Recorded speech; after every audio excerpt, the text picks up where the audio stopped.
Freud diz que os sofrimentos partem a partir de 3 direções do nosso próprio corpo, mundo externo e relacionamentos. Então, quando a gente observa os relacionamentos, que pode também ser um objeto de desejo, mas aqui, nas palavras de Freud, a gente se torna um ser desamparado, que o relacionamento é uma busca da completude, porque é uma busca que nos falta. Aquilo que nos falta, nós supomos estar em algum lugar, e esse lugar é onde? No outro, no relacionamento. Então, essas projeções, essas ilusões, elas geram conflitos conhecidos de todos nós, que estão presentes nos relacionamentos. Principalmente quando a gente percebe que o outro não é tudo aquilo que a gente imaginava, ou que a gente sonhava, o outro sonhou. Então, quando a gente busca isso, a gente está supondo que o parceiro ou a parceira está em falta.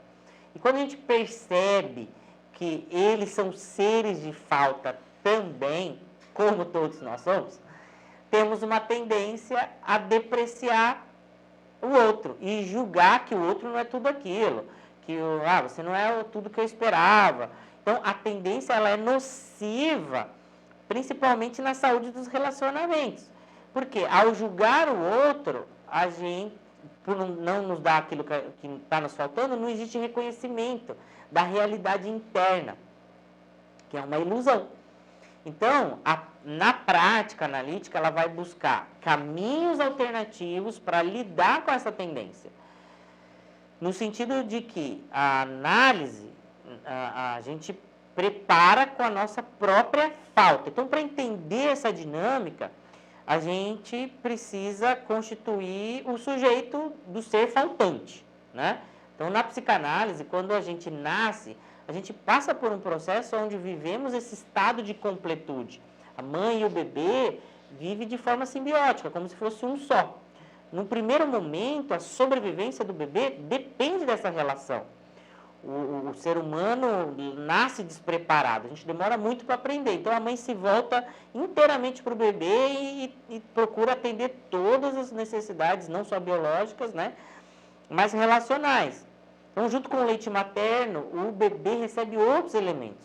Ele se nutre da voz da mãe, do olhar, da voz, e vai criando demanda de ser amado, né? O bebê passa a querer se alimentar não só do leite, mas da pele, da companhia da mãe, porque é uma necessidade. Então, no entanto, essa demanda ela vai ser frustrada em algum momento, né? Mesmo que o desejo da mãe não exista, que não quero que isso aconteça, mas é impossível sustentar uma satisfação infinita a essa demanda de amor. Vai chegar um momento que vai ter um rompimento. Então, é importante que, a partir da falta dessa satisfação infinita, que o bebê vai poder se voltar para o mundo e ter a possibilidade de se inserir socialmente nesse novo mundo que não é mais a vida uterina. Então, esse espaço de vazio, que é nessa falta, a partir daí o sujeito começa a voltar-se para o mundo e enveredar na via do desejo, com as perguntas do que ela quer, né? O que é. Então, é importante frisar que a dinâmica dessa neurose e da psicose, elas têm uma diferença, tá? Então, nas relações amorosas, são movidas, né, pelo nosso desejo, pela falta.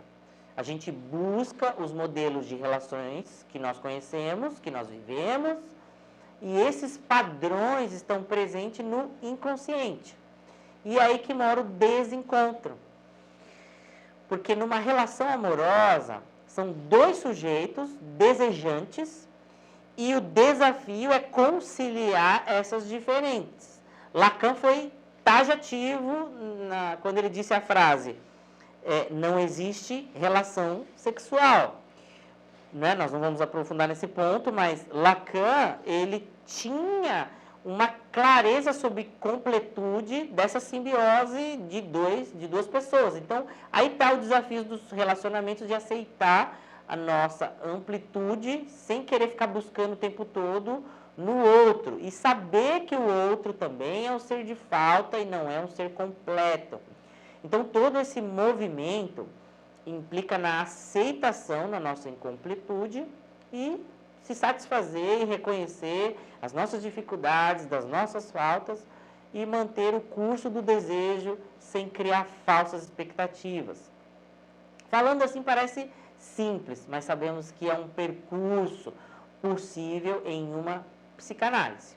Então, para dificultar ainda mais esse olhar para dentro da nossa sociedade, a gente precisa olhar a infinidade de afazeres, né, de entretenimentos que têm objetivo de podar a falta.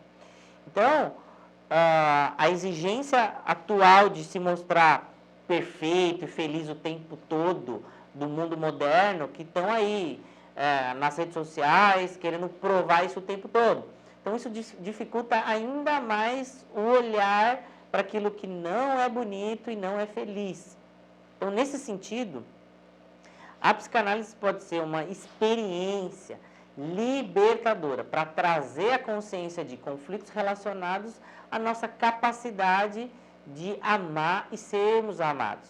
Então, é importante entender que para se viver um relacionamento amoroso satisfatório, a gente precisa estar consciente da própria falta, porque essa completude não vem do outro e a maturidade dos relacionamentos nos leva a conservar as funções fundamentais numa relação. Respeito, responsabilidade, reconhecimento do outro e o comprometimento, né? Então, a gente tem essa responsabilidade e uma função importante nesse sentido, tá?